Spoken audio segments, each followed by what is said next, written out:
They always said he was quiet, polite, soft-spoken, a man who kept to himself. In a town where everyone knew everyone else's business, Peter Mallory remained a mystery. He lived alone at the edge of Hawthorne Street, in a modest two-story house with blue shutters and an overgrown lawn. Neighbors waved. He waved back. Nothing more.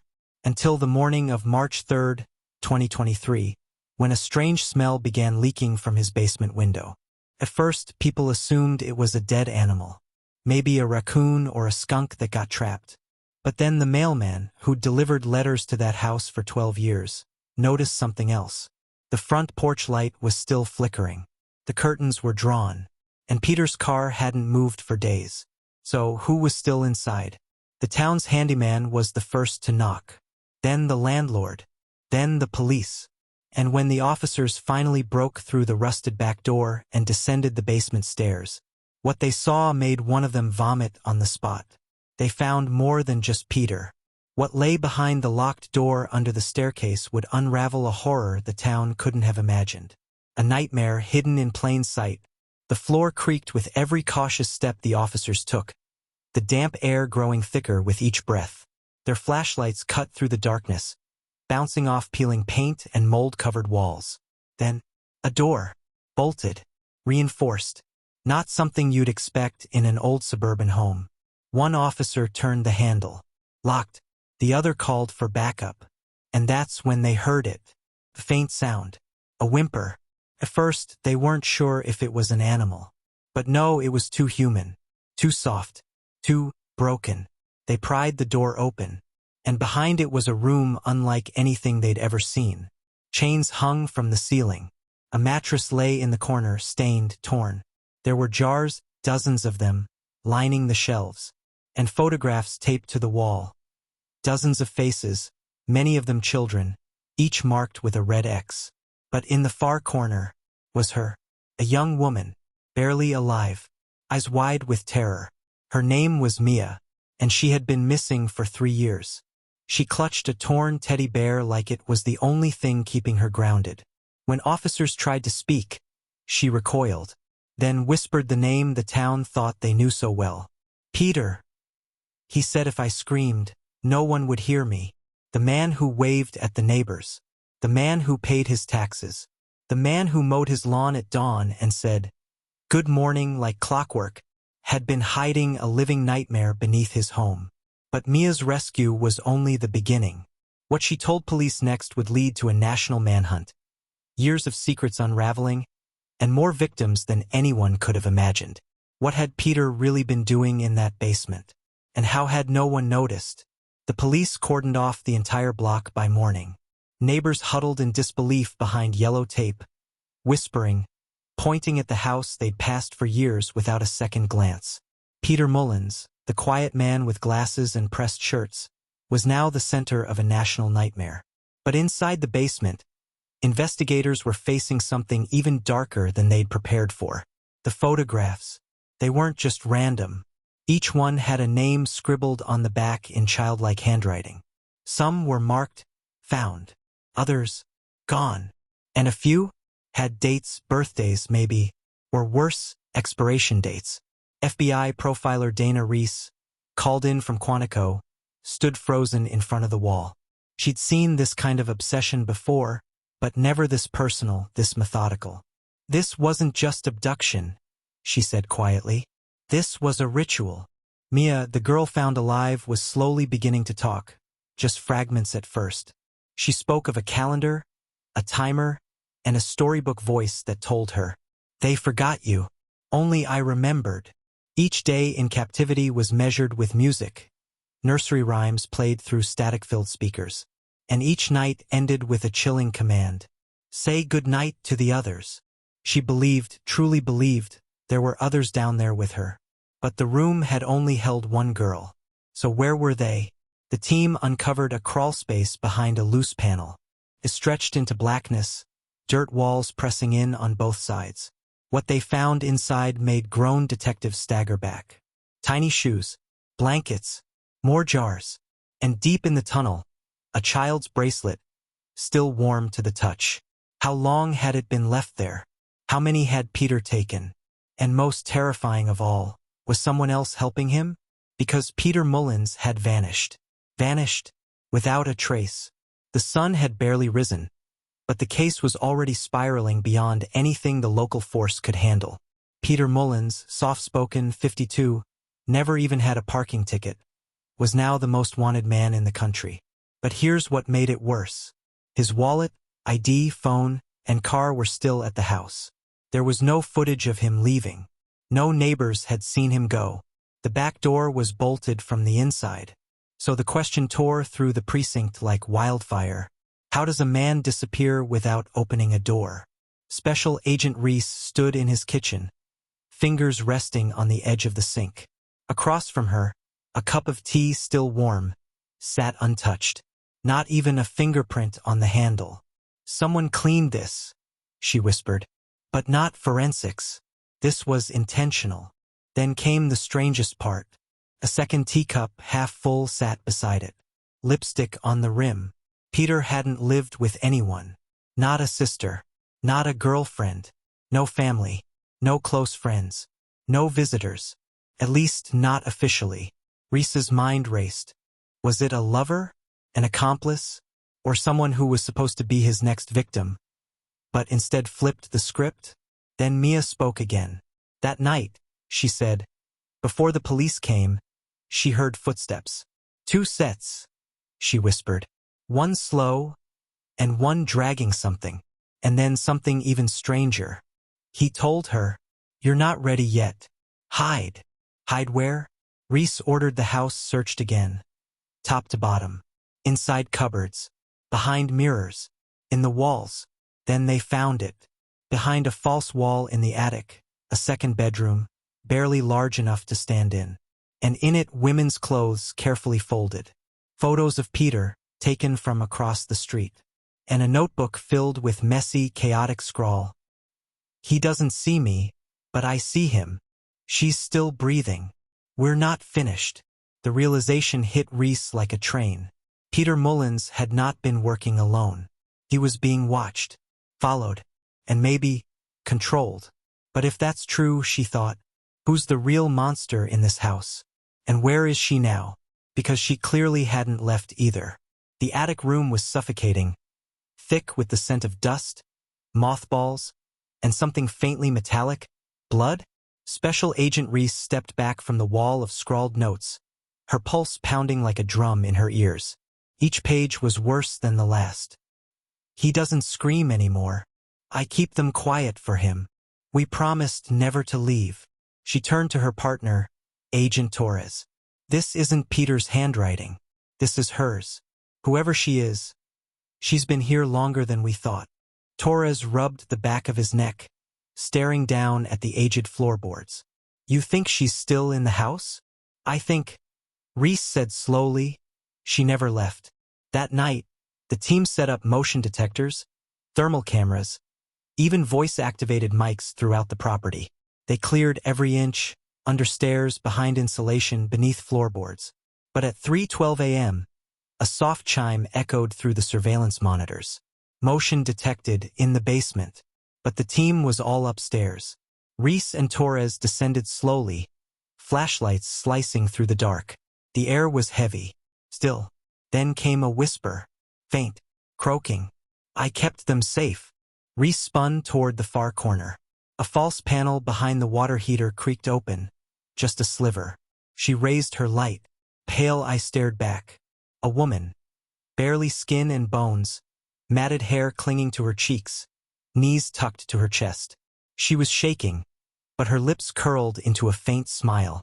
"I was quiet," she said softly. "Just like he told me." Reese's breath caught. "Who are you?" "I'm the watcher. The helper," the woman replied. "He promised me I'd be next." "Next for what?" She reached forward, placing something into Reese's hand. A torn photograph. 2 girls. One of them had a name scrawled underneath.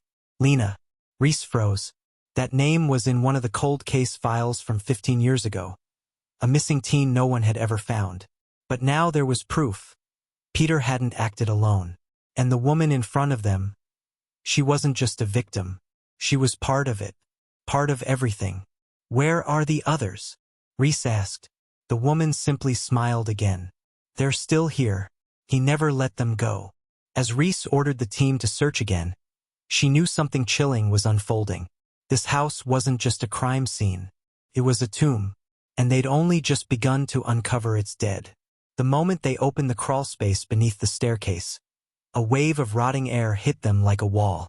Reese gagged, instinctively covering her nose and mouth, while Torres shined his flashlight into the suffocating darkness. Then he saw it. A row of shoes, 6 pairs, lined up neatly, as if waiting for their owners to return. Children's sneakers, worn ballet flats, scuffed boots, each pair a ghost of a life taken. Reese's voice cracked as she whispered, "Why would he keep them like this?" Torres didn't answer. His eyes had locked onto something else. Behind the shoes, embedded into the wall, was a wooden panel. A name had been carved into it over and over, etched so deeply the grooves still held dried blood. Lena! Lena! Lena! Reese stepped back, her knees threatening to give out. She wasn't just a victim. She was important to him. They brought the woman from the basement, now under restraint, back to the space. She stared at the shoes with a faraway look, as though lost in memory. "He kept their names alive," she murmured. "He said the world forgot them. But he didn't." "Who else is here?" Reese demanded, voice low, controlled. "Who are we missing?" The woman closed her eyes. 17. He said 17 is a sacred number. One for each year he lost in silence. Torres blinked. He was in an institution 17 years ago. Juvenile. Remember? That sealed file. Reese nodded. That's where it started. That's where he unraveled. Just then, a junior tech ran in, pale and breathless. "We found a second basement." Reese's stomach dropped. "What?" "It's hidden, beneath the concrete slab under the laundry room. There's a trapdoor." Minutes later, they gathered at the spot. The slab had been broken, crudely patched and repainted to blend in. But the outline was clear now.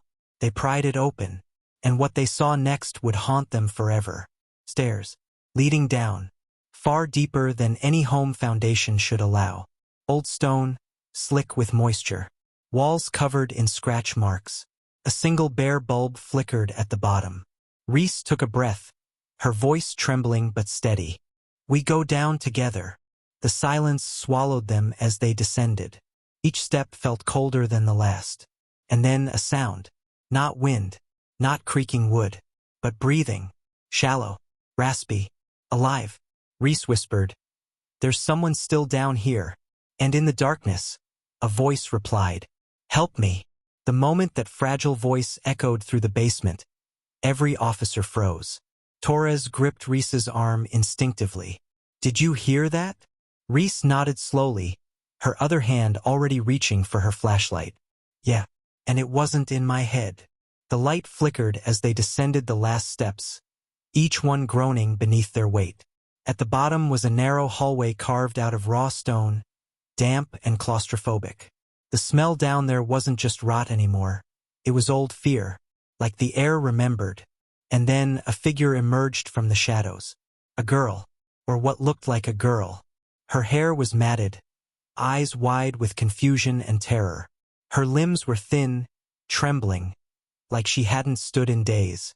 She blinked against the light, as if it hurt. Her lips parted again. "Please, don't take me back." Reese's breath caught in her throat. "My name is Maya," the girl said. "I was 12 when he brought me here." "What year is it?"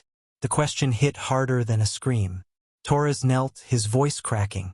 "It's 2024. Maya's knees buckled. Reese rushed to her side, wrapping her jacket around the girl's shoulders. She wasn't just cold. She was decades lost. Behind them, more officers arrived. And behind Maya, they saw it. Cages. 3 of them. One open, one broken, one still locked. Torres stepped closer, heart pounding. "We need keys. Now." The woman they'd rescued earlier, the so-called accomplice, was brought forward. She looked at the locked cage, then turned away, sobbing. "He told me they were safe in there. that the world was worse than this place.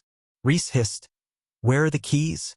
"He wore them," she whispered, "around his neck, like a trophy." Torres didn't wait. He sprinted back upstairs, into the study where they'd found the man's body. He tore open the shirt. There they were. 3 rusted keys on a chain, stained and dull. Back in the basement, Torres unlocked the final cage. Inside was a boy, no, a young man, barely conscious, skin pale, ribs visible beneath thin fabric. When the door opened, he didn't speak. He only cried. It was the sound of life returning after too much silence. Reese knelt beside him, brushing back his hair. "You're safe now. We've got you." She looked around the basement and felt it in her bones. This wasn't just a crime scene. It was a tomb of forgotten souls. But tonight, the silence had been broken. As they carried the survivors out into the early morning light, Reese looked back at the house one final time. Something still didn't add up. How had no one heard? How had this gone unnoticed for so long? And was he really working alone? They sealed off the house. Crime scene tape flapped in the wind, and officers swarmed the property with forensic kits and ground-penetrating radar. But while the house stood still, its silence was over. The truth it had held back for years, maybe decades, was spilling out, and everyone could feel it. Detective Reese stood with arms crossed, watching the paramedics load the survivors into ambulances. Maya kept looking over her shoulder. The young man, whose name they still didn't know, hadn't said a word, not even a whisper. Torres returned from the perimeter, holding an old family photo they'd found in the basement. He handed it to Reese. "Take a look." It showed a man, Martin Harlan, the homeowner, seated between 2 children. But their faces were crossed out in red ink. "His kids?" Reese asked. "Possibly. Or someone else's. We don't have records of him ever having children. No school registrations. No birth certificates." Reese's stomach turned. "Start running missing persons reports from the last 30 years, she said. "Focus on the state, then expand nationally." Torres nodded. Just then, a call came through the radio. "Detectives." Something under the floorboards in the west wing. They rushed back into the house, through the warped hallway that led to a sealed-off room they'd overlooked before. The air inside was thick, older, like it hadn't been disturbed in years. The floorboards were pulled up. Beneath them, they found dozens of journals, stacked neatly, protected in plastic bags. Each dated, each filled with dense, handwritten pages. Reese knelt beside them, flipping open the one marked 1999. Her eyes scanned the first few lines, and her blood ran cold. "Today I saw another one." She smiled like the others did. They always smile before they disappear. The pages weren't stories. They were confessions. Every journal documented a different abduction. Where he found them, how he brought them home, what lies he used, how long they lasted, and chillingly, why he kept them. "They're mine. They don't scream when I tell them stories. They listen. They never leave. I give them what the world won't." Reese clutched the edge of the floorboards. He thought he was their savior. "No," Torres said quietly. "He thought he was their god." They bagged the journals and logged them as evidence. But one thing still nagged Reese. Who was the woman? The supposed accomplice, soft-spoken, blank-eyed. Who had watched all this happen? Reese found her sitting in the back of a patrol car, staring out the window. "I need answers," she said firmly. "Now." The woman looked up slowly. "He found me when I was 15. I was the first. I helped him because I didn't know the world outside anymore. And I was afraid." "Afraid of what?" Her lips trembled. "That if I left, he'd replace me." The words landed hard. This wasn't just evil. It was engineered, cultivated, controlled. And Reese had a sinking feeling it wasn't over yet. The air in the station that night was suffocating. Detective Reese sat alone in the evidence room, surrounded by the quiet hum of fluorescent lights. On the table lay a dozen open journals, each one a portal into Martin Harlan's mind. The timeline stretched back 37 years, longer than she'd been alive.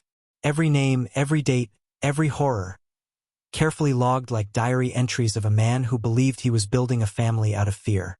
But something still didn't add up. Reese flipped back to the most recent journal. The final entry was dated 2 days before the call came in. It was short, almost rushed. "It's almost over. They're getting restless. I hear whispers in the walls again. The girl says she wants out. But the boy, he still believes." The boy, the one they rescued, pale and silent. He hadn't spoken. Not to the officers, not to the medics, not to the trauma counselor waiting outside.